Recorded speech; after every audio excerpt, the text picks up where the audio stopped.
Good afternoon, guys. We've already got some early doors. To be fair, actually, I think Jamie said afternoon, or I think he said that this morning. I feel he just wants like the top comment as soon as he goes in. So he's nice and prepared to get that done. But yeah, we've definitely got a few people joining us live. Usual drill, guys. Just let us know if you can see and hear us okay.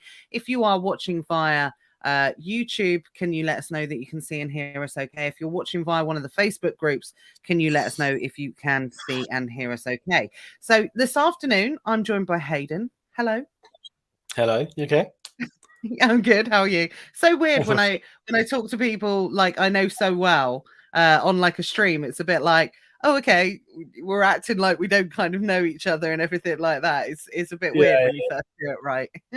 I'm very lethargic today. I'm trying to give up coffee, so like caffeinated Oh, coffee, and I'm getting really funny side effects, and also oh. yeah, very lethargic and not much energy. So I'm fine, but just lethargic. So there we go. It's funny. Johnny and I were talking this morning about Paul says, who's that handsome man? It's local celebrity, local Amazon celebrity, Hayden. Hi everyone. Hi. Thanks for confirming that you can see and hear us okay. Yeah, I was talking to Johnny and I didn't know this actually. So I don't know if this is something that will help because we were talking about, feeling chirpy in the morning, and I was saying I'm kind of consistent throughout the day, right? So um if you talk to me like this now, I'm pretty much at the same level throughout the day. And Johnny said, "Oh, do you drink coffee?" And I said, "Well, I'll have a coffee in the day, Mm. but I won't have anything more than that, and I certainly don't have it after like 2 o'clock or anything." Yeah, yeah. And he said to me, well, and I wasn't aware of this. He said, do you have a coffee when you wake up first thing? I said, no, I generally don't have it until about 3 or 4 hours later, until I wake up. And apparently that's what you're supposed to do. That's like one of the best ways to have coffee, as opposed to using it to wake you up, because it doesn't have good benefits for you. Yeah. I've been doing a lot of research on it. I heard someone on a podcast, like an expert of coffee, the other day, and he said the decaf coffee has the same benefits as normal coffee, just without Yeah. the crash.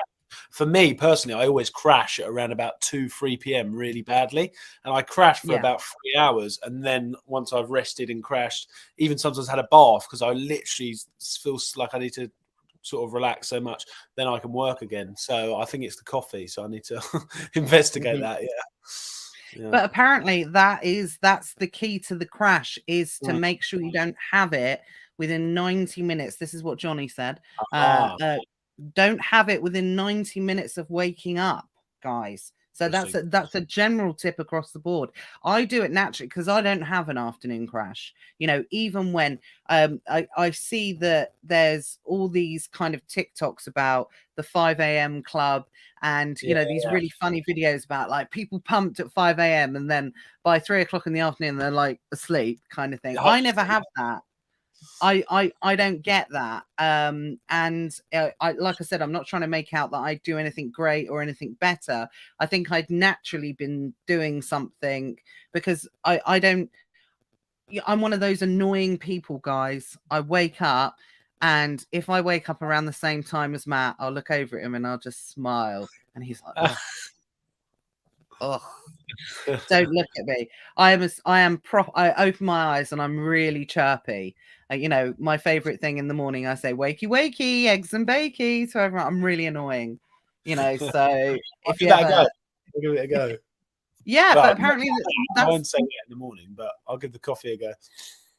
yeah, but well, yeah, but I didn't know that's a thing. That is a thing, apparently. So there we go, guys. Do not have coffee within 90 minutes of waking up, and that avoids I'm not saying it's going to work on day one, but that is the key to avoiding the afternoon crash. But you didn't I don't get an afternoon crash, but that's according to Coffee Master Johnny. Nice. Never mind the buy box coffee edition. Exactly. Wakey, wakey, eggs and bakey edition. Definitely. Right. Do you know, I've been chit chatting away. I haven't even gone into the comments yet, but just want to say hi to everyone. Debbie, Mark, Vaughn, Cindy says she's just started medicating and trying to be more mindful. Well, that's good. That's good. Like to hear that for sure. If you've said hello, hi, welcome everyone. Bit of a different one today. We're not gonna talk about Amazon or business as a whole. We're gonna talk about mindset a little bit, but don't worry, guys. We're not gonna get out, you know, the old incense, and we're not going to start humming or anything like that. We're going to talk about it from a very real point of view, from Hayden's point of view, essentially, for something that you've been through yourself over the last, 12 to 18 months, a really strong transition in business. And that's what we're going to talk about in a bit more detail today, and also just highlighting a little bit more about that it's okay to recognize and have certain fears and things like that, as long as you recognize them. And to feel negative every now and again, it's a really, really natural thing to do in business, but as long as you're kind of looking at it the right way. So it's kind of throwing everything to the front and saying, hey guys, this is okay, it's all right to be like this, and we need to recognize this a little bit more. So yeah, that's what we're going to talk about today. So any questions as we go through, but just before we get kind of started, because Hayden and I know we were talking about this earlier, obviously we've just come through a strong seasonal period for especially if you're within grocery seller, or the gift world or something like that. You may have had a very strong end to last week, and then all of a sudden it might have done a meow, and crashed and burned. Yeah, over the last couple of days. So let me know in the comments, guys, how are sales at the moment? Are they good? How's everyone feeling? I know that there's a lot of compliance issues, GTIN issues, restricted ASINs, removal of ASINs at the moment. So I'm not here to talk about the normal. Yeah, that's standard. That's standard Amazon. That's something we navigate all the time.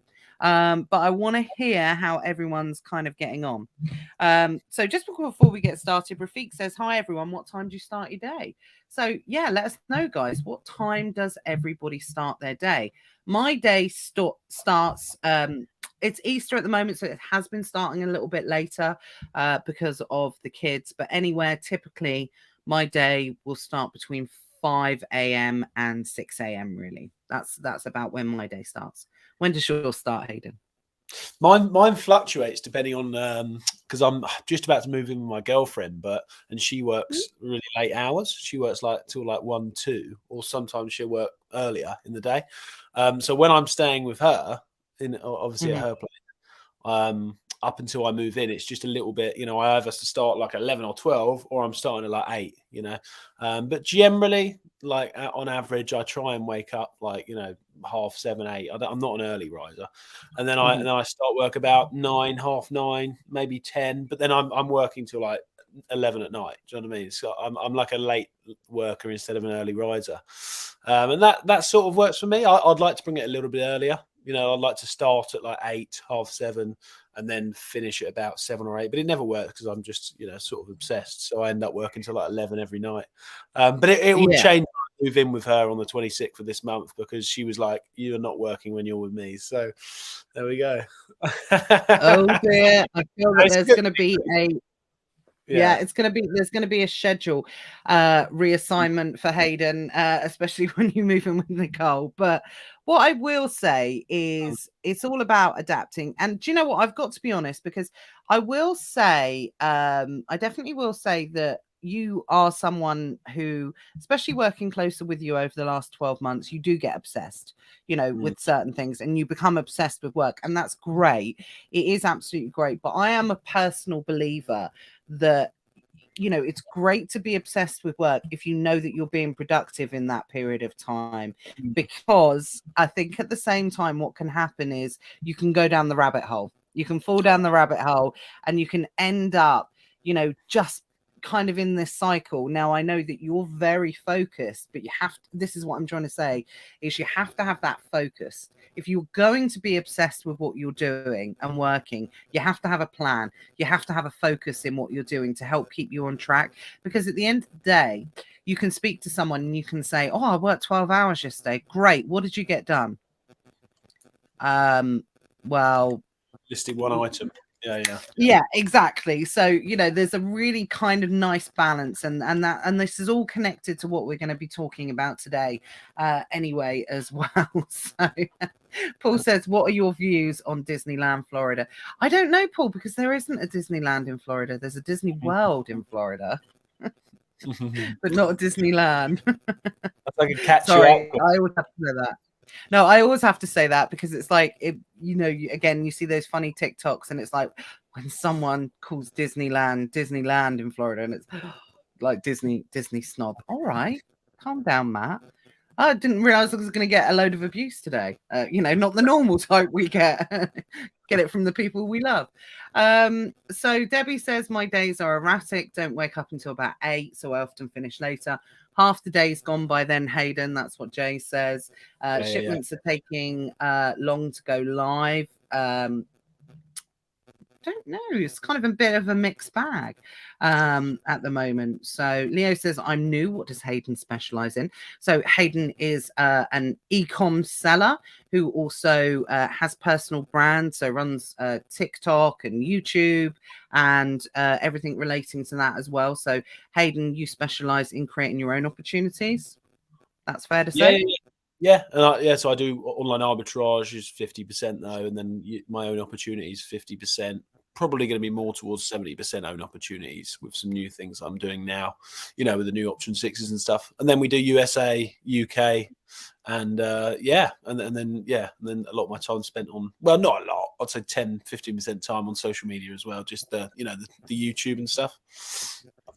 Yeah, absolutely. So yeah, definitely somebody who's experience, and you know what we're going to be talking about today, because like I said, it's definitely, you've been on a journey over the last couple of years for sure, and you know, without it turning into a kind of X Factor montage of like, you know, the journey that you've been through, I really want to talk about this because I think there's a lot of people that have been through what you've been through over the last couple of years, maybe have been in that place, and I'm so kind of grateful to have been experienced with you how it's kind of how it's turned round essentially. So that's why I wanted to get Hayden on here today. But I just, loads of, everyone always comments at once and I feel like, you know, I'm missing the comments, so apologies guys. A bit of a mixed bag on sales. People are saying, some are saying great, some are saying crashed. It's very normal after a seasonal period of time, guys. So I just wanted to make that aware that especially once everyone's got their panic buying out of the way, bank holidays have kicked in, I would expect the next week's sales to be increasing over what it's been over the weekend, but it's not going to be anything too crazy because it's second week of Easter holidays, people are on holiday, kids going away, and I completely agree with what Matt Wright said there. You know, just enjoy it. No point trying to fight the bank holiday.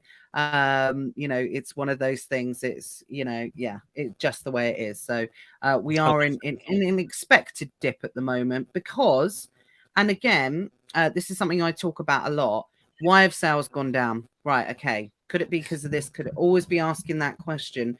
We know for a fact, the data tells us this, demand has fallen away from Amazon for this, you know, compared from this week to last week. There's not going to be as many people shopping, you know, traditionally at this time of year. So we don't worry too much because demand is something we can't control on Amazon. That's what we pay our referral fees for. That's up to Amazon, you know, to sort that out essentially. And it's a natural dip at this point in the year. So, you know, this is something that the more experienced you get, the more you understand, right?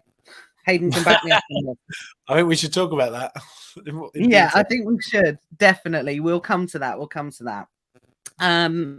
No, we don't sell in Europe. Either of us, do we? No. Been looking into it, but it's one of the things like, focus, isn't it? UK and US is huge markets in themselves. It's enough to keep us to keep me occupied at the moment. It Yeah, is, and definitely enough to keep us out of trouble. So, but it is on the yeah. yeah. For me, Be I one want to of go. the next. Yeah, Europe's huge, absolutely. So in this group, Johnny and Matt are the European selling experts. So if you are part of the Hive anyone as well, that's going to be the next big subject that's being covered, probably coming in May, about how you can really capitalize on that move to Europe. Oh, not move, sorry, that sidestep into Europe, because I remember the good old days back of the old EFN, back in the day, being a G. Yeah, working that, that was amazing. So any capitalization of that can come back in, I think people are going to be like really, really keen to be about, for sure. So yeah, I'm monitoring loads of different comments at the moment. So apologies, guys. So like I said, today is about talking about business mindset breakthroughs, recognizing what impact it can have on your business. And it's very much something that there's certain things that you guys should be looking out for to be able to recognize and acknowledge, because I will bet my bottom dollar that the majority of people, have issues with mindset and recognizing breakthroughs, and they don't even know that they're doing it. It's quite a subconscious thing. It becomes part of habit. So kind of let's kind of track back to probably 18 months ago, a bit longer than that, maybe, Hayden. So quick recap. Most people will know who you are, but obviously you are someone that has found their way into the Amazon space. I think you got there, was it through drop shipping originally, not on Amazon, but you were doing a drop shipping model from Amazon, is that right? Yeah, I've been in the space, just quick recap, probably 4.5 years. But I was doing drop shipping for a year and a bit. I've been doing Amazon selling for a year and a half ish, coming up to, which feels crazy to think about now because time's gone so fast. But yeah, I did drop shipping, then went into Amazon online arbitrage, did that for about a year and a half, and then switched over, obviously, to building my own brand, and then got back on the arbitrage train, and then have been building up both ever since. Yeah. Yeah, so bit of a full circle. So, and you've condensed it nicely there. But let's go back to kind of maybe 18 months, 2 years ago. You were purely in the vanilla arbitrage space, right? So, the standard kind of buying and selling. And the thing was, and this is what I want to talk about, the difference between the two is, and I'm going to make an assumption here, so please correct me if I'm wrong. You knew Amazon worked, but the model that you were doing was not working for you. Is that fair? Yeah, 100%. Yeah, I knew it. I don't know. I started to think maybe it didn't work. When it started working for me. So yeah, it was going fine. And then I realised that I needed to earn more money and more money. Because there's always, even if you make 2,000 profit on the seller board, obviously you can't take all that because then your business isn't growing. You need to leave it. And I sort of realised that. That's when I realised I needed to earn more money. So yeah, and then the price tanking started to get considerably bad in the UK, in my opinion. Might have just been what I was selling, but in my opinion, it did. And I sort of realised I needed to just make higher margins more consistently. But at the time, I thought online arbitrage was the only thing that you could do, really. I thought it was either online arbitrage or private label with 20 grand investment. I just wasn't aware of this stuff. This is what I mean by it's all about the information that you know. I didn't know that there was an easier way, I almost gave up at that point, really. As you know. Yeah, absolutely. Well, yeah, and you actually at the time, because you were at the same time running a YouTube channel and a Facebook group, and you made a very strong statement. You put a video out, and I remind you of this all the time. Actually, you put a video out. You said, "I'm done. It's over. It's not the model for me." You didn't, for various different reasons. We're not going to go into that. That's not, why we're here, because I think even now you would probably, you know, if you knew what you knew now, maybe you wouldn't have made that video. But it's always one of those things that you had to make that video to get to that point anyway, right? Well, I did another video the other day, which was almost identical in terms of the title and the Oh, really? I haven't seen that one. Sorry. the cover photo saying why I quit online arbitrage ... and then started again. So I remake that video and then I talk about how I regret what I said. So yeah, you should probably check that out. I think you'd enjoy it after what you said to me. But yeah, so yeah, I definitely do regret. I don't regret it. It was just part of my journey. No, I don't think you can. Yeah, No, I don't think you can. It had to happen. I think it absolutely had to happen at the time in order for you to make that realization. And we're not here to talk about what changed it. Essentially, like I said, it's more about a case of mindset and recognizing. So for whatever reason, I think you saw something that I did. It kind of tickled your fancy a little bit. You'd put the video out. You'd said, right, it's not for me. And you'd even tried my model. You tried it before, and again, it wasn't really for you at the time. You were a bit like, oh, okay, yeah, I don't really like that. So what I want to know really is, because you'd made this video, you'd even tried the model that I'd suggested. It wasn't really for you at the time. You'd even bought stuff, and it wasn't for you at the time. So what was it at that moment in time that you said, I've put a video out, I've quit, I'm going to do this? Because then you threw yourself completely into this new model. I'm just curious to know, what was it that sort of said, I'm going to really give this a go? Was it a case of, I have to know if it works, so I can leave completely? Or yeah, so for me it was sort of like I had nothing to lose, so as you know, like literally overnight, I think it was, I just switched completely, to build my own brand from online arbitrage. Overnight, I stopped ordering from online arbitrage and switched. And for me, at the time, I had some savings. I was sort of covered for a few months. So that was sort of that box ticked, and financially, I didn't have to worry. Not in a big, I can, go live it up, but I could survive for a few months. So that was that box ticked. And then the next box was like, I had enough information to show myself that this was a better opportunity, in my opinion. Now I know it wasn't a better opportunity. It was just a better suited for me opportunity. But yeah, anyway, at the time, different. Yeah. It was better for me, the opportunity. And I sort of analyzed all that data and realized that the risk was very low. The worst case scenario was that it still probably worked, just not in a way as much as I thought. And I'd probably still be able to earn what I'm earning now in 3 months' time, even if it didn't go great. But the upside was that I could earn 2 or 3 times the amount in 3-4 months' time, especially coming up to Q4. And in fact, that's what happened. So it paid off, So I took into account the risks, these reward, and then just went ahead and did it, really. Yeah.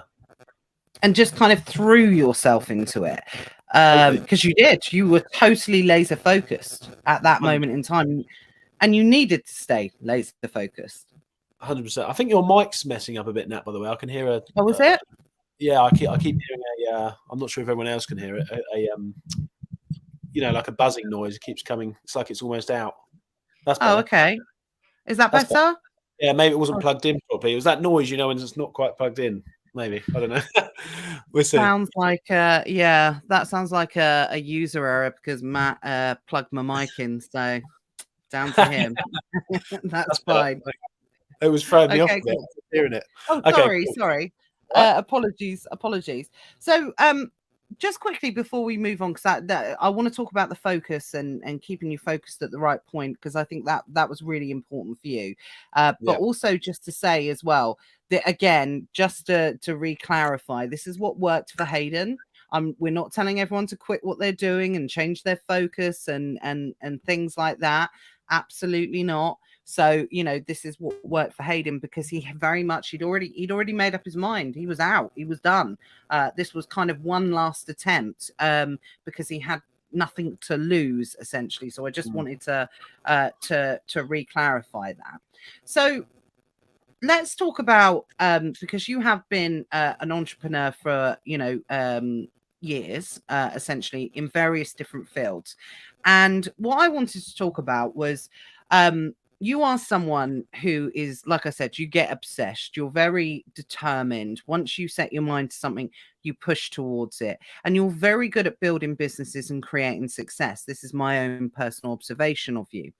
And I think, it's very rare once you put your mind to something that you don't achieve a certain level of success for those very attributes. But what tends to happen is, and this is what I think happens with a lot of people, is you kind of, when you get to that point where you get that initial success, and then all of a sudden it drops off for whatever reason, and then you kind of lose interest in it. So this is, I think, really the key, is how you make that mindset shift from okay, it was going well, I know it works, but maybe I need to adapt something, maybe I need to change something. So and what I'm talking about is the stuff kind of previously, where you'd had previous businesses, the drop shipping, that type of thing. You'd achieved really good success with all of it, but then it kind of stopped working, and that's when you thought, oh, okay, I don't want to do that anymore, right?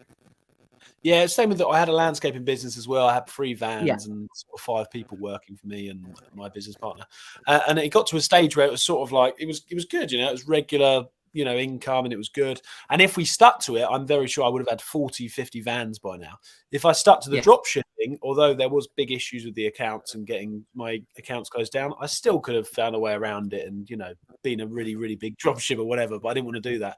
So I guess what I learned is just that, when it gets boring, but you're making progress, it's the time to stick with that, because you've proven concept now, and it's actually just about to get exciting, when it gets boring. Back in the day, I used to, just be like, I've almost accomplished that now, so now I need to start something else. When actually it was just sort of, I'd accomplished the entry level thing, like with my brand right now, I've got to a stage where there is really good regular income now. Seasonally, we're making really good money as well. Every time Christmas comes around, it blows up. It's great. Now, previously, I would be at the stage, well, long gone. I would have been at the stage where done that now. Let's move on to a new business. Now I'm at the stage where I still get temptations, don't get me wrong, but I now just keep building upon that, because I get more excited about the potential of where it's going to be in another year and another year. So it's probably a mix of that long-term mindset / actually being aware of that. I had to hear that from a big entrepreneur to actually know that when it gets boring, it doesn't mean it's not working. You need to just keep pushing it. And that's when you get the real results. Yeah. Yeah, I think that's absolutely key. And that is such a golden nugget for people. It's like, and the best way, I'm going to try and explain it in the best kind of oxymoron way that I can, is that you almost have to adopt a long-term mindset, but without living in the future. So it's very much a case of looking at, I know everything that I'm doing, the small changes, the compounding effect that I'm having to my business now is going to be compounding me for the long-term growth within my business. And that's when you have to kind of stop looking at what you're doing on a daily basis and looking at that from a motivational point of view, because that's no good for anyone. Because like, if you looked on your sales yesterday after the drop off of the thing, you'd be like, right, I'm quitting this, it's done, we've had a massive drop off kind of thing. I would start planning other businesses. Yeah, literally. Yeah. But that's a defense mechanism. That's because I'm so driven to success that if I don't see it happening, I have to acknowledge that and then start something else so that I don't fail. But it's obviously it's too alarmed sometimes. It used to be hyper alarmed. It was almost like acting as if I was getting attacked by a tiger when there was no tiger in the room. It was just a false, like a picture of a tiger. If that makes sense, just because of 2 days of slow sales, it used to trigger something inside me that I had to protect my income and protect my success. But when actually it was just 2 days of bad sales, and that's what I struggled with. Yeah. And we all do that now. We all do that. I've had a bit of a crappy weekend in terms of sales over the pond, and we discussed about this earlier. And it's one of those things, but I know it's going to come back. There's just certain things. Why? Okay, what's happened? Okay, we had an issue with the suspension. Okay, that's fine. Yeah. So that's probably suppressing things a little bit, but it's always going to come back. We're talking 2 days. Now, some Mm. people, will throw themselves off, take their eye off the ball. But what you've always got to be able to do is to maintain that focus of that compounding effect. If you can have that compounding effect and putting it into your business, and even if it's all right to feel crap about, a couple of days bad sales, but I still want you guys to do the minimum that you need to do in your business in order to build towards that compounding effect. You still need to get that self done. You don't go into a spiral. You don't go into a YouTube rabbit hole of start looking for all the different ways that you can make your business, because that's just going to take you further away from building towards what you need to build towards. So, that trigger, like Hayden was talking about, of being triggered by you're only as good as your last day. No, we look back strategically. We create benchmarks in our business that we can track again at certain points in the year. A lot easier to do, obviously, the longer you've been in business. There's no doubt about that. But it's about putting these principles in place into your business, these processes, where you can create benchmarks in your business. And if you are off track for some reason, there's always corrective actions that need to be put into place to be able to do it. Asking yourself why sales have dropped off is always going to be one of the biggest things. So I think it's about knowing your triggers, identifying your triggers, and understanding and recognizing those triggers, and then having that corrective behavior, right? Because for you, like I said, we knew that was a trigger. Well, we didn't know that it was a trigger, but after working together, Hayden and I have worked together, so obviously full transparency as well. And that's the reason why we're doing this kind of openly, because we want you guys to recognize it as well. It's been a big change for Hayden. Part of, I think, your progress over the last 18 months, definitely for sure, is kind of recognizing that time when you've been triggered, which you didn't at all before. You didn't even recognize that it was a trigger. And then acknowledging it and facing it head on. You talk about the tiger. It was like, again, another weird conversation I had with Johnny this morning. He was telling me how to fight a lion off, right? Okay. Honestly, and it is about, so a good example is you don't turn your back. You don't turn your back on these animals, which is what you would do is if you're going to go down and start looking at other things, you turn around and face them. And they don't act, and they don't attack then. And that's exactly what you're doing, sort of recognizing it's an issue, put in the work and trust the system, essentially. Is that fair to say? Yeah, and it's also it is a lot easier, like to build self-confidence. It's much easier to actually have proven it to yourself, isn't it? Self-confidence or confidence in your business, rather than just telling yourself or someone else telling you. I used to struggle with that. It's going to work, whatever. That never worked with me. I had to prove myself. So now I'm at the stage where probably a lot of people are watching the call, where you've got a certain amount of personal data and success that you've sold on Amazon for the, what your average day is for the last 6 months, what your average day for last year, how much you've paid yourself, blah, blah, blah, blah. You've already proved yourself it works. Therefore, there's absolutely no data to prove that the last 3 days in the bank holiday are bad. They're, anything other than just a one-off, So that's fine. So that's enough data for me to carry on. But also, the issue that I have where I overthink stuff and worry that it's doom and gloom hasn't gone anywhere, but I have to channel it into something new. And so instead of channeling that into this doesn't work, let's start a new thing, I now channel that into we've had some crap days, let's use that as power to push the business forward some more. So like, for example, yesterday and today, I've been working on a new product launch, one that's going to be even better. And I anticipate it will sell 150, 200 a month, just from the data that I've got. And all of a sudden that, so that's pushed me to do that when if the bad days didn't happen, I wouldn't have done that as quickly as possible. So yeah, it's about channeling it, isn't it, into the right thing. And also just having that data that, it's not, don't let it doom and gloom you, because that's the difference between the people that push that extra mile and don't, the ones that can handle the uncertain times. I listened to a guy called Ed Milet a lot, and he taught me this, where he said, it's all very good. Everyone says I'm a positive person and I can push my business forward, but what's it like when business is going badly? everyone can be positive and happy when it's going good. What about on the bad days? This is the true challenge, isn't it? You know, and this is what really separates the boys from the men, as they would say. You know, Yeah, or the theys from the thems. you know what I mean. Yeah, definitely. That's You know, exactly what.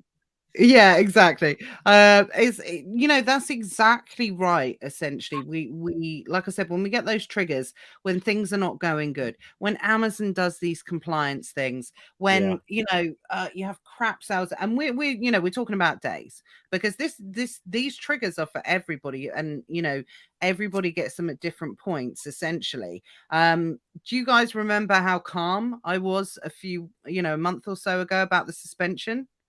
Right? Now that's enough to finish most people off, to be perfectly honest, to have a suspension.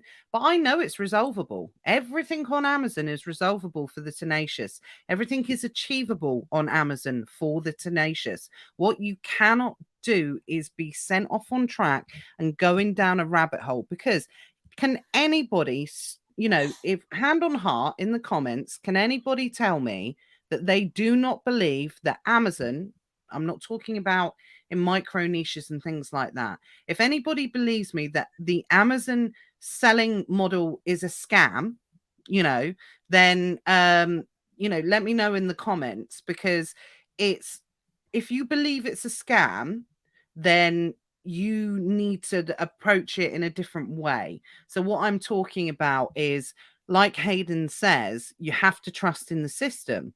If you don't believe that Amazon works, you need to find a way to get that win for you to prove on it. So when things like this do happen to you during this period of time, you can trust in the system, and you can plow some more time and energy into not making it work. But the only thing that is as sure as death and taxes in this business is the compounding effect of consistency. It's as simple as that. That's the only true thing in this model, in whatever model you do. Yeah, and also I think, just to add to that, there's always another way of doing something. There's always a way around it as well. I think the people that struggle are the ones that get home after a nice day out and they've got 10 compliance requests, £1,000 worth of stock has been put in stranded, and they might not see it again. That's happened to me. That's happened to a lot of people. I was going to say, did you check my account over the weekend? Because that's what happened to me. yeah. I get that fairly often in the USA, that's for sure. But it's about always knowing that even if everything I did right now, and this would be hard, all my accounts got scrapped and all the stuff from my brand's been gone and my arbitrage and everything, I could start again, and there would be another way of doing it. There's always another way of selling, whether you're doing arbitrage or PL or bundle 1, 2, 3, 4, 5, 6. There's always a way. So it's just about sort of pivoting, because someone's selling on Amazon because there's so much demand, and that someone could be you. It just depends how you do it.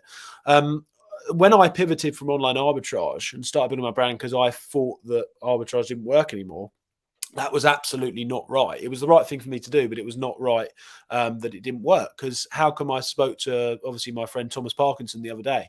How come I was chatting to him and he was telling me he's doing millions in the UK now with online arbitrage, and he lives a very good lifestyle and he does it in another market as well. So if I stuck to online arbitrage and just found the right way to do it rather than the way I was doing it, who's to say that I wouldn't, be making more money than what I'm making now if I stuck to it? I might be, I might not be, I don't know. Likely, to be honest, I think I would be. I said this in my YouTube video the other day. If I didn't quit online arbitrage, because it's a slow burner building a brand, very slow burner, ranking your products, depending on how competitive the market is. You've got to learn a bit of PPC, you've got to rank it, you've got to get better, you've got to test listings that don't work, when they fail, and you've got to launch new ones, get better. You don't do that with arbitrage. It's just systems and operations, scaling it up, investment. Who's to say I wouldn't be earning more if I stuck to arbitrage only? Maybe, and sell and blah blah blah. So what I'm saying is, there's always a different way of doing it. It's usually about the systems or operations around what you do, which makes you different, isn't it? If you look at Johnny and Matthew as well, so they've all got amazing systems and operations. Yeah, and and everybody's got different businesses. It's very rare that Yeah. any two people are going to have the same businesses and the same operations and processes in the way that they do stuff. So, Mm. it's almost impossible for your own individual business to become saturated because you're not going to do it the same way as anyone else. Yeah. There is going to be so many different strategies, levels of investment. Someone might buy four, someone might do this. Stop comparing yourself to other people, guys, because your business is absolutely what you make it. Use it for inspiration and nothing else. Got to read out this comment here from Mark Penn. Absolutely true. Work on an average. Try to do more tomorrow than yesterday. It is not always a better day. That is so true. That is from an incredibly successful seller who has compounded their business. If anyone hasn't watched the interview with Mark that we did, about a year or so ago, go back and do that. Gold nuggets galore. Yeah, that was a real. Do you know people still talk to me about that now? That never mind the buy box with Mark. As being a real key inspiration in their business, when their kind of mindset change essentially. So yeah, that's so true. Compound. And I really wanted to pick up what you said there, Hayden, about different models working for different people and things like that. That's so true. So instead of always being that person, this doesn't work for me, I'm going to go and find something else, because we know, as sure as the sun rises in the morning and sets in the evening, that Amazon works. It's as simple as that. You may not be doing the right model for you. And even I used to believe this 6 months ago. I used to say, oh, it might not be the right model for you, so therefore you need to try something else. Now I believe all models work for all people if you have the right information, the right mindset, and the right processes. It's a really key combination of all of them. But they all need to be done in a certain order. You don't do everything all at once. You pick the one that is personally going to work for you and tick the boxes and provide that level of proof that Amazon works. Because that's what it came down to, right, Hayden? You needed a win. In no uncertain terms, you needed a win, not only for you in your mindset, but to prove that Amazon worked for you, right? Yeah, 100%. Yeah. Yeah, I needed that win, as I say. And then for me, that's how I learned to, grow confidence in the business. And I grew confidence in myself. And then ultimately that made the mindset that was fit for, building the business. Since you talk about Mark, since watching Mark's, I think my sort of monthly turnover is probably like 3 or 4x since watching him. I don't know, just you sit there and you watch people that are on a bigger scale at you and you just go, what am I doing? This is all me. This is my mindset that's creating this. So yeah, definitely that was a powerful interview, and it's the people you surround yourself with that can help initially. But you do need wins to prove the confidence to yourself, don't you? Yeah, and I think that's so key. It's so true about, what you expose yourself to. And, don't get me wrong, I'm not one of these go down the rabbit hole and don't watch this and don't watch that. Just expose yourself to as much as you can for the people that that are proven, that are not saying the right things, not the things you want to hear. Because I'll be honest, in some of our conversations, Hayden, I don't tell you things you want to hear. When it comes down to it, it's about realization. Oh, I think Cindy's popped in the interview that's Nice. well worth a watch for anybody that hasn't Don't watch watched it it now. yet. Watch this one first. Yeah, no, watch this one first and then go on I think it's like a 3-hour marathon, that one anyway, as well, for sure. But Jay says it's how you deal with the bad slow times that shows whether it's for you or not. Absolutely. What is that saying, Hayden? You are guru of entrepreneur quotes. So what's that saying? The one where it says business people are not made during good times, they're made during the bad times, or something like that. I think that is it. Yeah, something like Is that. that it? Yeah. That's pretty accurate. Yeah. Or entrepreneurs are not made during the good times. I'll be honest, 2 years ago in COVID, if you weren't making money, something was happening. Something was going wrong, Or you just essentially. didn't have any stock. Yeah. Yeah, absolutely. So this is why we wanted to talk about this. So Mark says, this is Mark Clay. Good to hear your story. Nice to know a lot of us have the same struggles and work through them. Absolutely. Jan has just asked about what is it that you do? Sort of, yeah, I think that's what it is. So it's you're kind of that, unique bundle and adapted into growing your own brand. Essentially, is probably the easiest way to do it. Thanks for that, Cindy. Appreciate it. So, let's go back. So we talk about that breakthrough. You'd quit. You went into unique bundles. You fully threw yourself into it. You had an absolute stonker of a Q4. You couldn't believe it. It was like, oh my god, this actually works. Point proved, model proved, and it was done. And then this was January last year, so January 2022, right? So then we had a conversation, and what was really interesting, you know what I'm going to say, don't you? Yeah. We had a conversation, and this is where I saw the start of a brand new Hayden. And I want to know what ran through your head. So Hayden had asked me if I do personal coaching, and I said, yeah, it's one of those things that I don't do a lot of it, but Hayden, I could see this kind of, success that he'd had and how he really, and, such change in him. So he said, I said, look, there's no point starting it now. January would be a good time to do it. Shall I drop you a message? And you said, yeah. And so January came, and I dropped Hayden a message, as I promised I would. And I said, right, are you ready to start coaching? And what happened, we'd gone into the new year, the seasonal sales had dropped off, and you turned me down. You said, no, I don't, my sales have, whatever. And I don't even think you went into that much detail. I was worried about, wasn't it? Yeah. You were worried about the money side of it. And you said, no. And by the way, this isn't an advert for my coaching either. This is about the mindset as well. So you said, no, turn me down flat.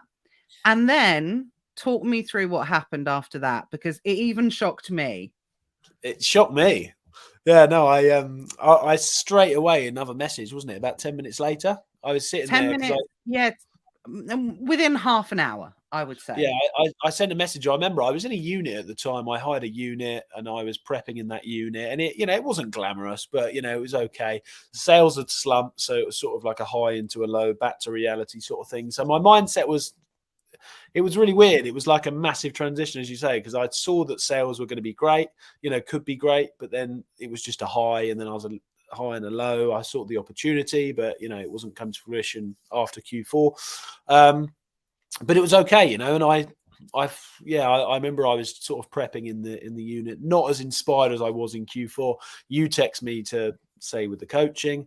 I then replied saying that I can't do it. It came over me thinking I can't do this because it's another certain amount of money, and it's going to be a bit of a push for the business, which was just completely thinking way too small. I thought in my head. So 20 minutes later, I carried on a little bit of prep on my own back then, self prepping, and then I thought, what the hell am I doing? Do you know what I mean? Like I've proven the business works over Q4. Like I've also had consistent sales since starting this new business model. If I want that to increase significantly, I need to know what I don't know moving forward. From someone that is doing it on a bigger scale and has a lot of experience doing it. So then I messaged you about 20 minutes later, didn't I? And sent you a follow up and said, oh, ignore that last message. I said I was thinking way too small. Let's do it. Let's book it in. And I guess the thing that I was thinking then was that, do I want to be, prepping myself in this unit, even though I've proven this concept, or do I want to really, really grow this into something proper because I've proven that sales are on Amazon? And I thought to myself, once again, the risk, fees, rewards, worst case scenario, I spend the money and the business is at the same level. Best case scenario, which is more than likely, you're going to, catapult me, and I'm going to learn the secrets that I need to know to bypass 6 months or a year of me learning them mistakes myself from getting the one-to-one coaching from you. And that, once again, that's exactly what happened. So I guess it was that mindset shift of always thinking risk, fees, rewards. That's what I sort of learned. Yeah. And absolutely, again, it's not so much about the coaching. It's more a case of, what was the big change? Because you'd already got yourself to that point for the information that was in the essay at the time. At that point, it was about growing it to a bigger level. And really with Hayden, I could tell that his issue was not hard work. not determination. It was not lack of ambition. It was mindset. It was mainly and focus. And focus, Prith. So, you know, we went through and we talked in the first kind of session about how we could, you know, combat this, because it was very clear very quickly that he believed the model worked, but it was keeping you on track. You know, it was like having a puppy, essentially, and, you know, trying to kind of keep you on track. So what we did was everything that we're talking about here, guys. And I know that you said about the secrets, but there's no secret sauce, essentially. It's about consistency. It's about recognizing it. And that message that I got 20 odd minutes later really blew me away, because I knew at that point, and I didn't tell Hayden this for a year, I knew at that point that there was going to be absolutely no doubt whatsoever that things were not going to blow up for you in that year or within that kind of 12 months. Because to have that recognition and realization that things needed to change, that otherwise you were just going to fall back into the same cycle again of, and like I said, I don't even hold any credit for me. This is all Hayden, you know, of that recognition of something needed to change. I can't allow these triggers anymore. I've got to develop patience. And again, patience is something that everyone has to develop this, and that understanding that, yes, you can get some really great wins really quickly in these business, but unless you double down and you focus, and it's not necessarily working, you know, 12 hours a day, but always constantly doing something towards that and tracking your results. Again, that's been a big thing for you as well, is benchmarking, looking back and saying, right, you know, what happened here? Okay, why has this gone so well? It's because of this reason. So you need to do more of that, you know, and then putting those goals in place to do that, right? 100%. And it is, I always think of it as like what I was talking about earlier. It's always about your mind sort of trying to trick you as well.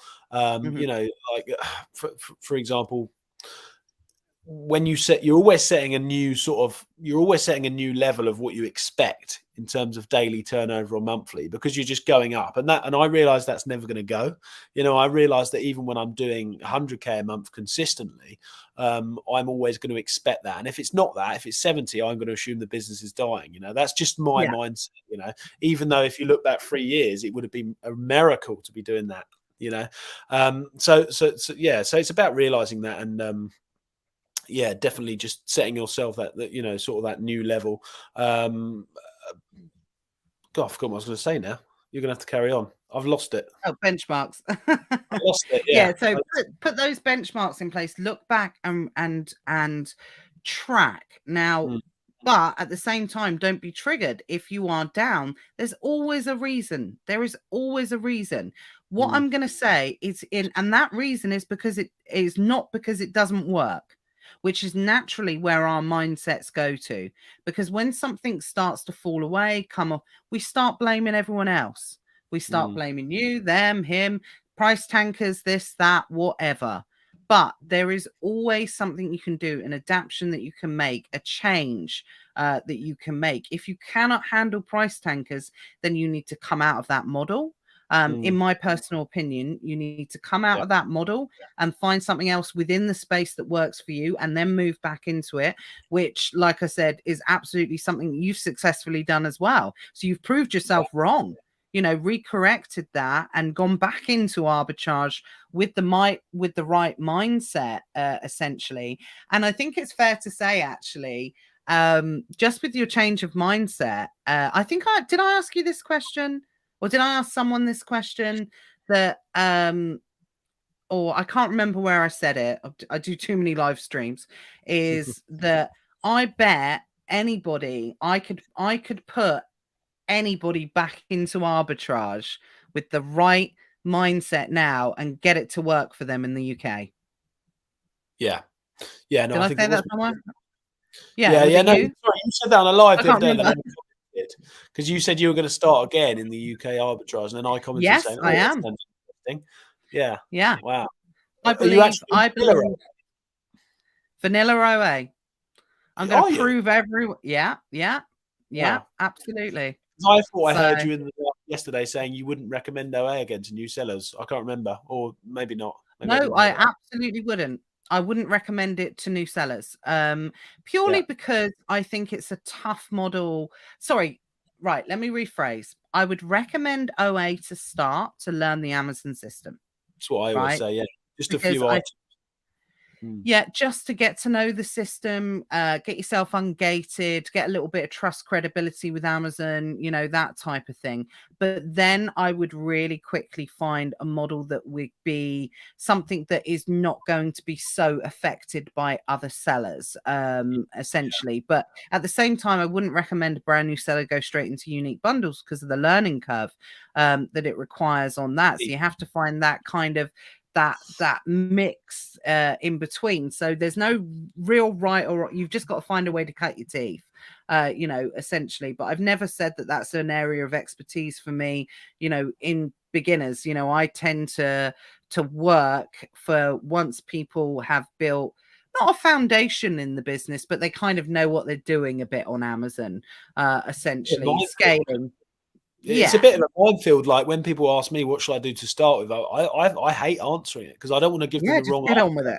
it. I'm like, you're going to have make so many mistakes that it doesn't really matter what model you start with. Just stay away from wholesale, in my opinion. Because you Yeah, can I struggle agree. for accounts, private label, direct, unless you've got a big budget. Which do you want a big budget to start with? Because it's more to lose. I'd say it's OA or it's RA. Probably likely RA is the best in my opinion if you've got the time, because there's probably more potential of less competition. But then swiftly moving to probably creating your own brand or getting brand deals, or then wholesale or private label later on. It's hard to say. Yeah, everyone's different. Yeah. I don't know what people's Probably um, RA is a really good way to start think so. nowadays because you have a slight less saturation in terms of slight Good less barrier, isn't it? saturation. Yeah. Yeah, exactly. So Harrison's just said, why would you not recommend, or why would you not recommend wholesale? Just for I take it purely from a budgetary point of view. Yeah, it's budget, and then also, you need to be sort of, a limited company, ideally that's VAT registered to open any decent accounts, and you can't do that to start with. You're not going to be VAT registered, and a lot of them need a limited company at least, all set up properly. I don't know. A lot of new sellers don't want to go straight into that, but also it's a low margin, high. Generally, I don't do Yeah. wholesale, but what I know, it's a low margin, high investment game if you want to make some serious money. So if you want to go ahead and make, I don't know, 30, 50p an item, you're going to need to shift a lot of units. And there's a lot of risk there. That's just my view on it. I don't do it. That's just what I see and what I hear. Yeah, David, that's what we're saying to start with. I wouldn't start with the wholesale model, definitely. Just a couple of things to add on to that, purely from a resources point of view as well, essentially, because what will happen is, if you need to go to a wholesaler and they want to buy 200 units of said product, well, unless you've had the opportunity to test it first of all to see if it's going to work for you, you can end up on 200 units of your own cash flow, your Yeah. only cash flow to get started. So even I would always say, and I say this to people with unique bundles as well, test your bundles, launch your bundles, even if they don't make any money, right? Just to know that the bundle works, and also with the foresight that that you can make it work financially in the future by investing heavily more in wholesale units, essentially. So I wouldn't recommend anybody go into wholesale and start doing bundles straight away. You've got to test the market and see what works for you first of all, and that comes back to that level of patience, essentially, because if you don't have patience when you're creating your own opportunities, which by the way again is also not for everyone as well, you have to be patient and accept not everything works.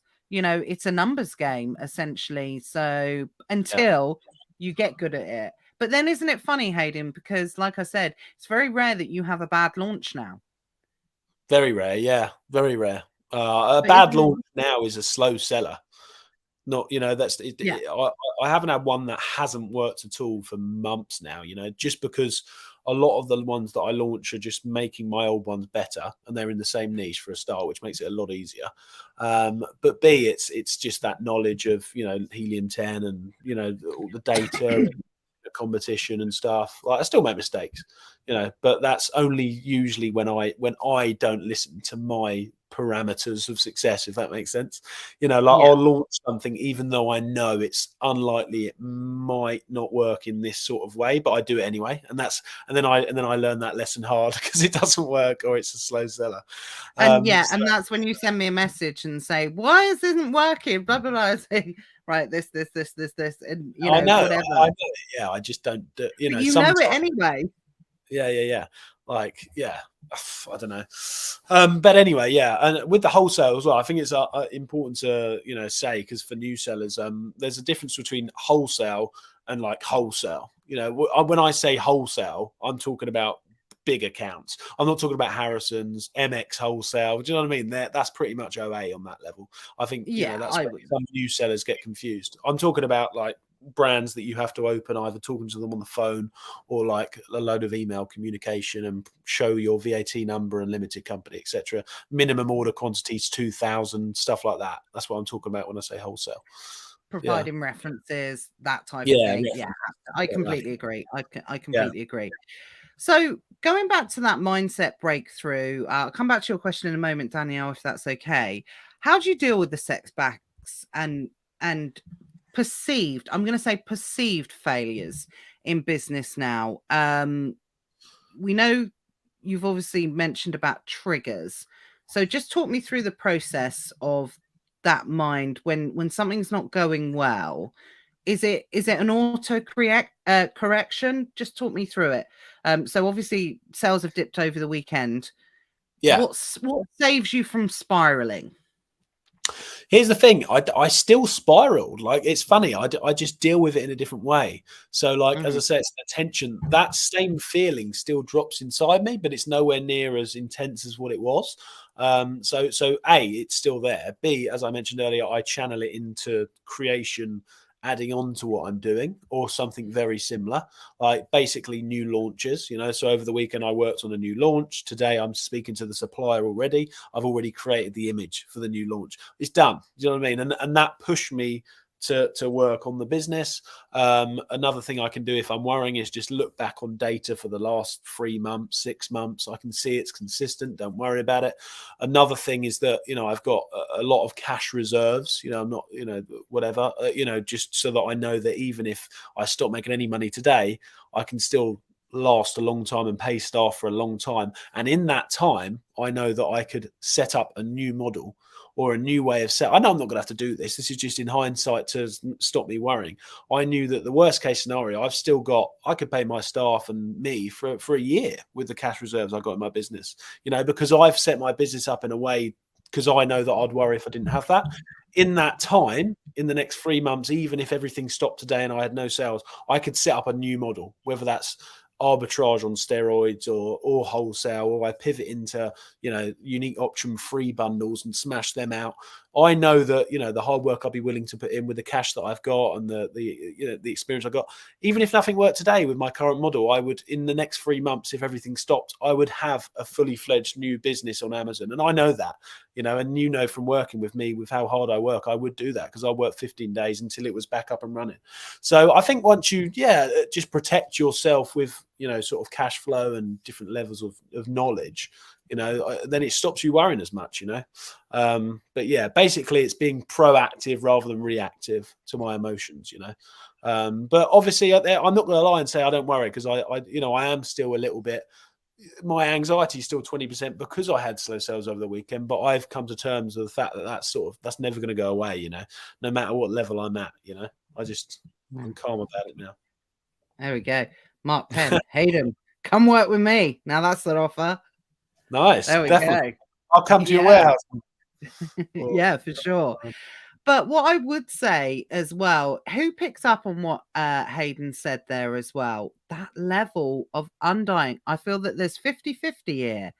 50% in belief in the model, you know, of the proven and recognizing that the model works. but the other 50% belief in yourself as well. They've got to have that. You know, so many people, and again, this will be a whole nother session for a whole nother day about imposter syndrome and whatever, which is something you've never actually, I don't think, you may have thought that you've suffered with it, but I don't think you have. But also, it really comes down to belief in the model and belief in yourself, and then doing that consistently. So when you have that spiral, like I said, still go down, but obviously the reasons for you've just said. Just quickly talk me through, because I think this is important as well, how you prioritize the tasks and the goals. So you channel into, instead of like going off on a track, do you protect yourself a little bit still? So if you have a bad day, you know that you just have to work more on the business in terms of creating more output, but is there a little bit of protection that I'm still going to work on something else as well, or not? Yeah, so I created multiple streams of income for myself because of my issues. So once again, it's sort of that layer of protection mentally as well as financially, and that's really important to me. For me, it wasn't about, I never think, it's funny, I'm not going to be able to afford, next month to pay myself, whatever. That's not my main worry. My main worry is my obsession of not making progress for the next month. Yeah. And that is detrimental to the way that my happiness, that's just how I'm wired. It's more about the progress. Like next month, I don't care if I earn less than what I earn this month, because I could still survive and pay everyone and blah, blah, blah. It's about me thinking, this isn't working, it's slow. So it's funny. It's almost, it's something that I shouldn't be worrying about, but I do. So in terms of the process, what was the question? Sorry, I'll throw myself off then. I don't know. I was too engrossed in listening to you. I totally forgot what the question was as well. It was, how do you prioritize and stay focused on those tasks, knowing that you're coming off of the back of them because of like a bad sales period or whatever. Yeah. So I just know that it's going to. Yeah, it's tricky. So as I say, no, what I was saying, sorry, I have the multiple streams of income now, which I've created with my social media stuff, then my USA stuff, my arbitrage stuff, and then the UK US stuff, and then another business which I'm working on, which you know about. So I've created the multiple streams of income, which gives me the clarity of mind to then be able to work on the new focus. So when I know I've got that, and I have to make sure I put a certain amount of hours or time into each one of them income streams each week, I then know that I can fully focus on my scheduled time, that I schedule each week for each one, even if things haven't gone well over the weekend, for example, last 3-4 days, whatever, I know that I've got that allocation of time in my scheduling, my daily scheduling to, my main company and the creations that we make. Therefore, I'm going to execute on that, So before, it was just all wishy-washy. It was very sort of emotional driven, like mood driven. If things went well, I'd work on it. If they didn't go well, I'd start putting my time towards looking into new opportunities, new business models and stuff. Now I just do the allocated time and just believe that that is going to come back to me in time if I keep working on it, if that makes sense. Yeah, absolutely. Would you say now that you make decisions based on your heart on your head as opposed to your heart? Yes and no, 80% head, 20% still heart, because I think it's important, like I've still got things that I'm really passionate about that I want to work on, but it's also knowing that as humans and as entrepreneurs, we're all sort of striving to always sort of get that new exciting thing and do that new exciting thing. That's why new business models are really exciting. If I brought an idea of starting a new brand with me and you tomorrow, and I had a really good idea and stuff, you can't say a little bit of you wouldn't be excited to do that, but then your mind has to pull you back to you've got enough to focus on at the moment, blah blah blah blah. So I think it's realizing that it's just your mind trying to trick you. This is what I was going to say earlier. I forgot about just about going after that new win. It's not always about the new win in the new business. Like a new win for you could be sticking to your business for another year. It's a lot more exciting rather than just always chasing new wins. Now this is a mindset shift. rather than chasing new wins in terms of always starting a new business or focusing on that.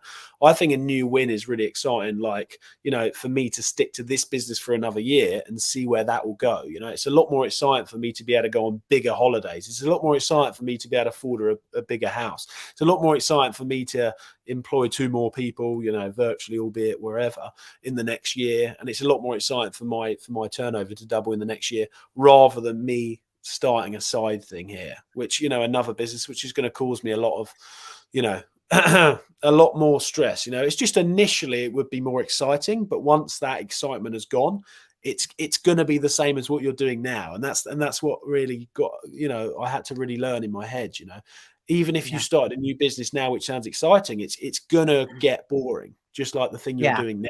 And you've already built that momentum on what you're doing now. So you're better off sticking to, do you know what I mean? That's Yeah, sort of no, absolutely. And I think that's very atypical. And I think in conclusion, I think the biggest key, and I think this is really universal for a lot of people, is we talk about, you hear a lot of conflicting things, guys. You know, you hear, oh, stay focused, but build, you know, build multiple income streams. Well, how can I build multiple income streams if you want me to stay focused?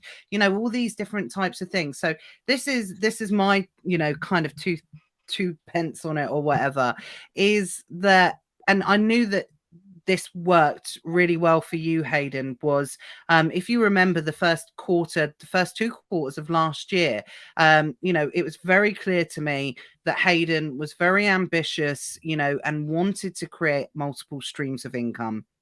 But I knew, and until you had the hold on that one stream of income, that you know, it was like shiny object syndrome. Yeah, but I need to do this. But it was keeping you on, you know, keeping you in that moment and keeping you focused. And I don't know if you remember the time. It was probably around June or something like that last year, where every meeting we would have, Hayden would come to me and said, yeah, but I just feel I need to do this. I need to do this. And I'm like, stay on track. Stay focused. Let's get the progression. Let's do this. Let's do that. And then one day you were like, and this was after a number of different breakthroughs, by the way, of everything that we've spoken about here, of knowing that so, you know, 6 months, guys, we're talking about, of proving not only, you know, Hayden had the proof 6 months before, but sticking to the plan and, you know, constant rinse and repeat of bad sales. Work harder, you know, work more into it, and more will come. And that's what happened. We had to do that for a certain period of time. So it was almost unilaterally having to prove to you yourself, not me having to. I can't prove anything to anyone. You know, essentially, you got to prove it to yourself, and you got to recognize it in yourself. And then one day, Hayden sort of said, "Yeah, but I really feel that I need to do this." I went, "Okay, let's do it." And you know, and you were like, "Oh, I thought you were going to kind of keep saying it," because you'd had that breakthrough. You knew that it worked for you at that point. And, you know, you got the model, you'd had the win, you'd proven win that had worked for you. You knew that it worked. You'd put everything in place by his own admission, by the way, you know, put the systems, put the processes in place. It was getting to the point where it could almost not run without you, but, you know, you were working on your business, not in your business. So you'd done everything that you'd needed to do. But also at the same time, this is when the strategic decision came in to introduce new income streams. So I know that question was asked, when was the right time to introduce these new income streams? And that's exactly what it was, knowing that you'd almost future-proofed yourself within that stream.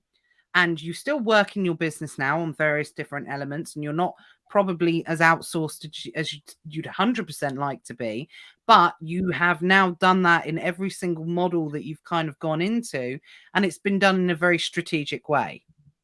Yeah, 100%. Yeah. So in terms of when it's right to outsource, you know, to move into the different models, for me, it was when, you know, once I got a good grip on it, you know, and outsourced it to a certain stage, you know, like I can't remember who I was watching the other day. It was someone anyway, and it was bang on. They said it. Sort of someone was saying, "Oh, I want to start." I see a lot of people saying, "I want to start in the USA and the UK. I'm going to do both models at once or something like that." And I'm like, Yeah. and it was Thomas Parkinson actually. He said, "Why would you do two at once?" He said, build your team out and your systems in one, and then all of a sudden you can just copy and paste them systems and operations into the next marketplace. And that's exactly what I did, with mine. He said it was a different model. But I just said to the team, I just said, like, once we'd got the UK up and running, and it was just a case of launching new products, which is all I work on now. I don't work on anything else, launching new products. I then said to the team, right, now we're going to be selling in the USA, but we're doing this model. And I said, the only thing that's going to change is that here's another spreadsheet, input it there. All you have to do is add it to that, blah, blah, blah, and then hired a new person, and that was it. And then it was just a copy and paste sort of thing from, on the daily tasks that they already do. Same again's happening now, when I'm just introducing a new sort of bundle option to the business. That's not a big diversion of my time, because hire another member of staff, get them to create the new bundle. It's not going to take any more of my time once I've set it up. Do you know what I mean? It's so yeah. I think also, that's it really. Things get much easier when you start getting more systems and start getting more sales and bigger essentially. Yeah, that's the key, and I think that's a really important insight for everybody to understand. Your first year, everything's slow. You're doing it all yourself. Yeah, you're doing it all yourself. You're building out processes. You're doing this. It's that level of compounding. It is, the classic example of, rolling that snowball. It starts out really small to start with. But once you have that level of compound into place, and once you then start thinking about different things strategically, right? What we mean from that point of view is now, anytime that you break into a new income stream, Hayden, which, you've developed a lot over the last 6 months, but it's all been done strategically. Whenever you break into it, I think it's fair to say, and this works for anyone, you automatically, because you're going in with the right mindset. That's 50% of the issue. You're going in with the right mindset. It's going to work because the other stuff's going to be working as well. Because it's you're going in with the mindset of, well, if it doesn't work, I've still got my other one, so there's nothing to lose. So again, you haven't got that negativity. And then because you've got the systems, you've got everything worked out, a little bit what Thomas was saying, from that point of view, you're naturally going to be able to scale a lot quicker anyway. So for all of you that are trying to do 2 or 3 different models at once, stop. Focus down. Yeah, this is what you do. Stop. Don't stop one to do another. But what I'm saying is, work down on the one that you feel that you can compound the best over the next 12 months, get it to a really good point, whether it's outsourced, think about that kind of 4-hour work week, where it becomes 80% passive in your business. And then you can do all of those areas and make a strategic move into a different marketplace. But if you're trying to run 3 or 4 different marketplaces, 2 or 3 different models, then you're only going to, keep chasing your tail, in my opinion. Yeah. Until you're at the size to, until you're at the size to do it. I've got no doubt whatsoever, Hayden, you could introduce a new stream every 3 months now. Yeah, 100%. Strategically, and it'd be fine. Yeah, 100%. And it's about for sure. And it's just putting it, layering it on top, isn't it? Like, like building a 10-story apartment and just doing 1 story at a time sort of thing, Like, we've got big goals for a year's time to be doing a certain amount. In the meantime, I'm just going to work on the boring stuff, hiring another VA here, another VA here, another VA here, to gradually layer that on top, and that's all exciting, as I say. But yeah, definitely to start with, it needs to be that laser focus on just building that one solid foundation. That's that first story on the apartment, isn't it? And then focus on. Imagine if in construction they tried to do 2 stories at once and didn't get their first foundation done at once. The whole thing would fall down. You know what I mean? Absolutely. It's just that first one's the most important. And then once Well, it's going, you get more time back, and then you can do another one. You got more momentum, you got more systems, But mhm. the most important thing is your time. I think it's so important, and people give it away too easily. I still make this mistake. Like your time is so precious. For example, right now I don't know until the next year. I don't know if it would be a better thing for me to do to stick with launching the products that I'm doing now, which is option 5 bundles, like under my brand, or to launch a load of option 6s. Option 6s, whatever, I can launch 100 in the next year, right? Yeah, And get a lot of absolutely. momentum, and I can outsource that to a team straight away. My own option 5s that I have to do photography for myself at the moment, they take a lot more time to prepare, as you know, and launch. I could only launch about 20 of them in the next year. I've got to then really find out Whereas you could now you could probably launch, what's a better option use of 6 my is time. you can launch, option 6 is you can launch 200. Exactly. And like I said, different strokes for different folks, by the way. Yeah. I would just love to see anyone's face that's not a member of either previous member of VSA or the Hive thinking, what the hell are they talking about? Option 5, option Yeah. 6, or whatever. Look, you got to But join my the point, Hive, guys, if you want to know. 100% you need to join the Hives, where I got all of this from. But you just need to decide where I've got to now figure out what my time is best doing. I think doing them both and outsourcing them both to a team and scaling them up as fast as possible is the way that I'm going to get to a better financial situation. But then I think to myself, is it just but then you've got to think about, is it just the finances you care about, or is it like the impact and the actual brand that you love as well? And do you know what I mean? So that's a personal thing. But what I'm saying is your time is just so precious, and just because you think that it's time to move to USA when you're doing UK might not be the right thing to do, because it's going to take you 6 months to build any sort of momentum in the USA. If you start that now, really 4 to 6 months before you even start seeing profit, maybe, depending on how much you invest initially, when you could deploy that, the resources and the time into what you're doing now, and that might be better. So it's a very personal thing, but I just think you have to be careful when you're thinking about, moving to new things, new income streams, new business models, etc. Yeah, and it's equally important as well, like you said about saying no as well. I've given up a very good income stream in the last month, essentially because I cannot physically, I know I can't give myself, and whilst it's something that is, in the short term, it's okay. I'm talking about purely from a financial point of view, but I actually think, it's something that's going to hold me back from a financial point of view in the long term as well. But not only that, so sometimes you have to step back financially, physically, mentally, through mindset as well, in order to be able to go forward. Because I don't think there's many people that, and it's not an easy decision. I've been in business for a long time, and I really struggled with that decision. I would struggle.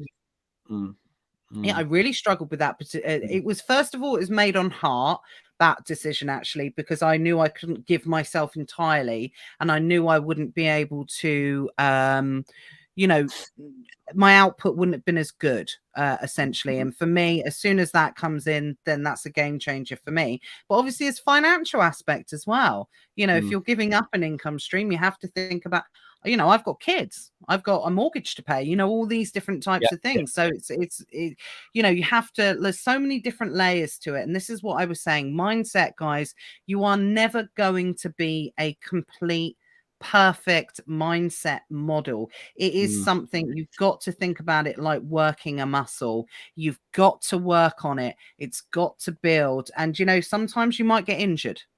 That's the way. Sometimes that mindset's going to get injured, but then you need to work on it again and build it up and build it up and build it up. It's never, ever going to be a complete model. It's never going to be a perfect, finished article. It's always got to be something that and you're going to have setbacks along the way. But as long as you really, really do focus on the things that you want to focus on, that are going to give you that win and building that foundation. I love what you said about the apartment. It's so true. And do you know what's really funny is, subconsciously, we're actually taught this at a really young age. There's a, like, it depends on what school you went to, obviously, but most people probably went to like a Church of England school, living in England, that type of thing. But we are taught, from the good book, essentially, that there's the wise guy who built his house on the solid foundation and the one that built it on the sand.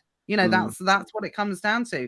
That is as age old as you can get, about making sure you've got that foundation right in order to build it across, because also, and this is what I was talking about a couple of weeks ago, guys, that side hustle mentality versus building a business mentality, which again, I think that was something else you went through as well, Hayden. You had to convince yourself that this was a real business as well. You struggled with that, if you don't mind me saying, as well. Honestly, only the last couple of weeks I've been okay with being an Amazon seller, and I'm in the last couple of weeks. Huge shift. I've always had an issue with being an Amazon seller, therefore I've always had to sort of dilute that with owning the brand on Amazon, 2 brands on it, whatever, doing the social media stuff as well, having another thing on the side so that I could incorporate that into what do you do, and then I can tell them that. I've always struggled with it. I don't know why. I guess because it's completely different to what society expects you to do, isn't it?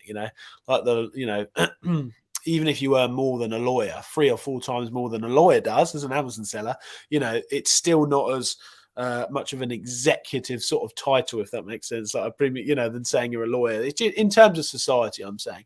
So I've always struggled with that. Only the last couple of weeks, I guess, once again, I've just proved how successful you can become at it, that I'm actually okay with that, So now, that's what I talk about with your focus. Sometimes you can focus on stuff. For example, me just going a bit too down the brand route rather than, and then missing out on more financial opportunities.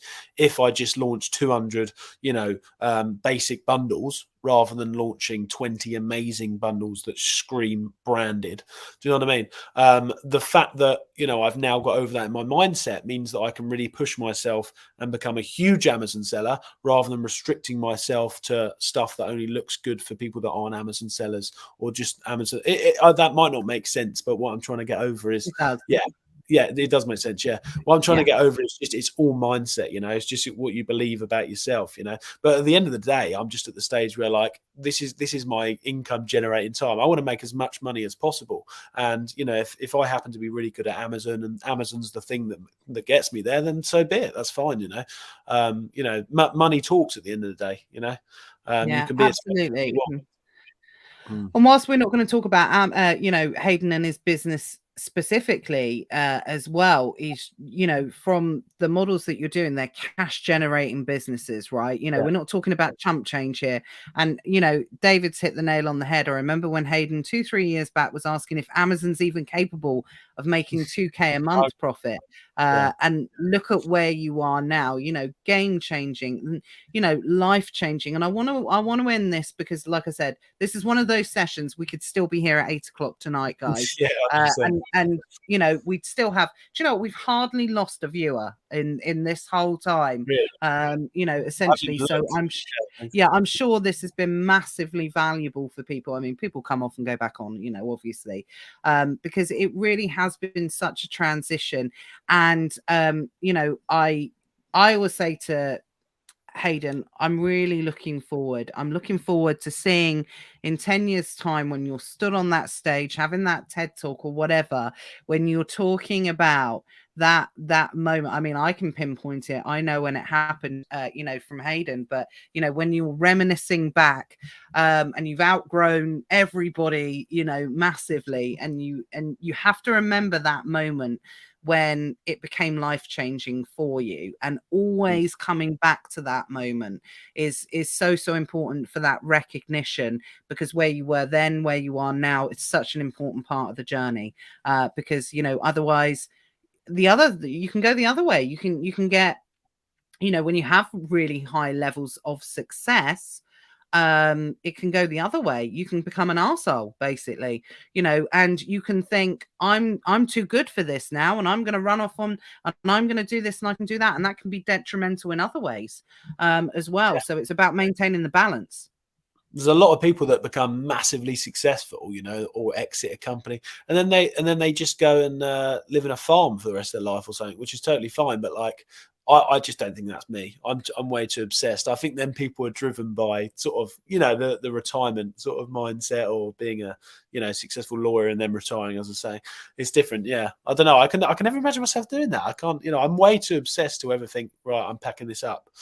But yeah, who knows? Yeah, I can't personally at this stage in my life never seen myself as someone that's ever going to retire. You know, retirement is not a word in our vocabulary. You know, I'm looking forward to having summers off and doing this and doing that, but I don't think, you know, we don't work to retire. You know, I've told that story of what happened to my Yeah. granddad, bless him. Yeah. You know, worked his whole life, died 3 months after within retiring, worked his whole life to retire. And, you know, that was very atypical of that generation, obviously. So that's, you know, never, ever going to be something that's ever going to be in our vocabulary for sure. Cindy said, and the little pigs as well. Definitely. The little piggies get their house blown down by the big bad wolf. So Yvonne says, I'm just going to wrap up a few comments before we go, because I have promised to take the kids. I'm surprised the kids aren't knocking on the door, actually. Where are you? Promised that you'd take us out this afternoon. Yes, I will. Yeah, I was worried we do you go. I've got some Amazon deliveries coming, funny enough. Some new running and stuff. Yeah. Brilliant. Yeah, always the way. So hi Goodness Harris, just saying hello on YouTube as well. Chris said I'd be rewatching the whole video again later tonight. Great. Alan said it's been a great help. I'm still finding my feet with Amazon, eBay, Hive and the bundles, but I do feel I'm slowly getting there. Amazing. I'm 100%. I don't know who said that actually. My aim is 100%. No, I'm 100% retirement mindset and I'm only 38. Yeah, we need to get you out of that. Whoever said it, I'm not sure who said it. Sorry, guys. Mark says, my aim is to be a twat. Tuesday, Wednesday, and Thursday work through. Oh my God, Mark, when are you coming back? Or never mind the buy box. I need to get you back on again. You need to get back on and talk about being a twat for sure. I think, you know, it's just having that mindset of being able to just work whenever you want or whenever you need to. It's definitely, and again, I really used to poo-poo the 4-hour work week until I understood it. I understand it a lot more now. 4 hours, they're the gurus. They're selling the courses and they're doing this and they're doing that. It's not about that. There's a deeper level of understanding to do with that strategy. And now I understand it. And you know, and I've been in business 15 years, and that's something I've only learned in the last 6 months as well. So it's really important to be able to, you know, you can, like Mark, you can be a twat, but not be that sort of twat where you're not listening to anyone else. You know, you be the Tuesday, Wednesday, and Thursday twat, as opposed to thinking that you're the finished article, because that's never going to be the case, for sure. I would love it if anyone's just tuning in now and we go, what are they talking? What on earth are they talking about? We don't want to take massive action. We want to be massive twats now, definitely. For sure. Do you know this? I'm probably going to get banned on this video for swearing so many times. But you know, they're not big swears. Just quickly, Yvonne says, when you say about only launching new products, you mean private label or bundles? Just to clarify that. Yeah. So they're sort of PL, sort of unique bundle type things. A bit of a hybrid model between sort of the both. Just started importing some stuff from overseas, like China and stuff. But yeah, sort of unique elements. But yeah, sort of a hybrid, unique bundle thing. I don't know. Mixing it up. That's the beauty of the model. Foundation, you turn it into whatever you want to. And, you know, some ways will work for others and not others. And I think Cindy's got it right there. She's hit the nail on the head. I think that's why you like the unique bundles, because you get the launch buzz. 100%. Yeah. And yeah, 100%. And actually, once it's launched, I've never looked at it like that. Once it's launched and selling, it's funny how I dismiss it so fast, as if it's been in my selection of products for 2 years. You know, once I've launched it and ranked it, I'm just like, sweet, that's another one. Move on to the next, and I'm constantly chasing that sort of new win, which is fine. You know, that's what all the winning sportsmen do. You know, from what I've heard, the book called Winning, actually, by Tim Grover, which is a fantastic book. You know, he trained Kobe Bryant and all them lot. It's called Winning. And he had another book called Relentless, actually. But the new book's called Winning. And it's all about chasing the next win, which is probably definitely the mindset I've got around the unique bundles. Yeah. So that's pretty true. Yeah, awesome. That sounds good. So, final word of warning, guys. I know that there's a lot, and even I'll never mind the buy box next week. I've got Jason coming on. He's going to talk about some of the AI stuff. But there is very much a lot at the moment in terms, and again, I was talking to Johnny and Matt about it this morning as well. There's a lot of shiny object syndrome around, with a lot of everything's game changing, everything's doing this, everything's doing that. You know, and what I will say is never lose faith in this Amazon selling model. Now, I'm not saying, you know, do this one over this one or this one over this one. I know what works for me. Hayden knows what works for him. Chris knows what works for him. Mark knows what works for him. But never lose faith in the core system in itself. Don't allow yourself, because there's a lot of guruing going on at the moment about making big bucks through this and that and whatever. But you know, listen to Hayden's story about constantly being in that kind of area of you know, that never-ending cycle of chasing that shiny object syndrome. It's fine. We want you to add new income streams. We want you to diversify. We want you to sell on different platforms. I want people to create and monetize their Amazon knowledge, and you know, earn different income streams, not in physical sales and things like that. But I want you to do it strategically. You know, that's what I want you to do. I want people to never forget the foundation that they can build, you know, through working this incredibly, you know, proven model that you can have and build up. So, you know, do it all with caution. Essentially, don't get distracted. And if you are going to get distracted, you know, make sure it's a good distraction and a strategic one at the right time for you and your business. Is there anything else you want to add, Hayden? I mean, I think this has been hopefully really helpful for people to talk about the kind of some of the taboo kind of subjects that not a lot of people talk about. So thank you for being so open. Yeah, no, I think just to finish it off, I'd say that you know, if you have got that burning desire like me to do different things and you do get distracted, sometimes it can be overwhelming. You have to start something. If you're going to do it, just try and make sure that it's within the same niche, so that eventually everything you're doing can not only feed what you're doing, i.e. based around Amazon selling, whether that's sort of media or an agency or it's a different marketplace or something. If you do that, then it makes it much easier to manage all them things if they're within the same niche.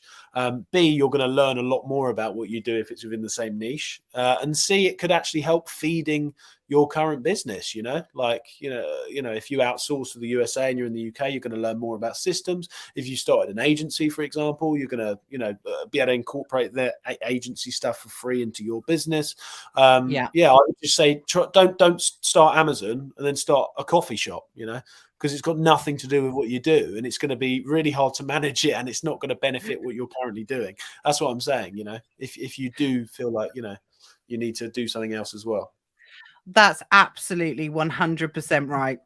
I can't stress that more than what Amazon, what Hayden has just said. Then, you know, try and stay focused and, you know, monetize what you've learned so far. You know, build income streams for that. It's absolutely the most sensible way to do it. I spoke a lot. If you were on my monetize Amazon knowledge course over the last couple of weeks, then I spoke a lot about that. You know, it's really the sensible way to do it.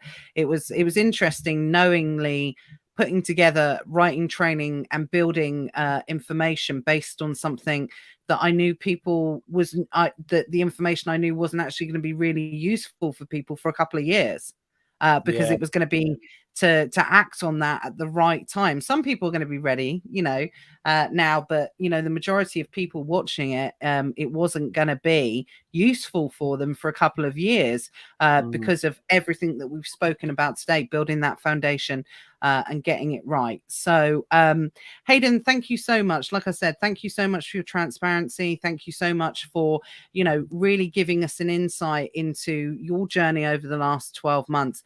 I really look forward to seeing, we say this all the time, imagine what it's going to be like, in January next year. So hopefully you'll come back and see us then. Well, not then, hopefully you'll come back before then, but come back and you will, give us an update on everything, because like I said, the way it's going, you're on that trajectory, no doubt about it, where everything's, on the up, essentially. Yeah, it's just a case of layering the systems and the products and investing more time and resources, really. Scaling it up, just like everyone, really, once you get to a certain stage. Yeah, definitely. So on the subject of shiny object syndrome, guys, we're going to be joined by Jason next week, who's having massive success in the AI space. I know I've massively contradicted myself, but Jason's going to come on and talk to us about the changes that we can expect to see through AI, how it's changing the world, that type of thing, as opposed to trying to look at ways to monetize. We talk about ways you can monetize through AI anyway, and again, I suppose it's a little bit of a mindset about having to adapt to an ever-changing world, which is something none of us were expecting to have to do. The AI stuff seemed to have come out of nowhere, really. Well, I know it didn't, but you know what I mean, it absolutely did. So make sure you join us for that one. Yeah, definitely. Make sure you join us for that one next Tuesday at 1:00. If you are watching via YouTube, could you give us the thumbs up before you go? If you haven't subscribed to Nevermind the Buy Box, please make sure you do, because whenever we go live or release new videos, you will get a notification. Hayden, if anyone wants to find you, because you run your own social media channels, shameless plug time, where can they find you? How can they contact you if they need to? Go for it. Ecom TV by Hayden is the YouTube channel. So Ecom TV, type in YouTube, it will come up. That's it. Put about 12 videos a month at the moment on YouTube. And then the others I do, they're not my main focus. So it's the same name across TikTok as well and YouTube. So that's it. Okay, cool. So we will put either, Hayden, if you want to drop a link to the YouTube channel or the Facebook group, we'll make sure it goes in the comments for anyone that wants to find you on there, secretly hoping that Cindy's beavering away and already doing it. Just the YouTube, say that. It's fine. Thank you very much if you're going to do it. Yeah, if someone's going to do it, I'll go. If not, I'll go on and do the YouTube in a minute anyway. I'll post the link on there. But we will see you next week. But yeah, if you're watching on YouTube, guys, if you could leave a comment on the video if you find it helpful, as opposed to a comment on the stream. There we go. She's a good girl. Thank you, Cindy. Really appreciate it. And yeah, give us a thumbs up before you go. It's always helpful, and it just helps with the channel and everything like that. Hayden, thank you. It's been amazing, really valuable for a lot of people. And I hope you'll come back and see us again soon. The rest of you, I hope you will, because I think it's always interesting to hear people's journeys, especially when they are on such a strong trajectory as you are. So yeah, really motivating for people. Cindy's typing like a nutter, definitely. So really appreciate everyone, guys. Thanks for tuning in, and I will see you again next week at 1:00. Have a good day. See ya. Bye bye.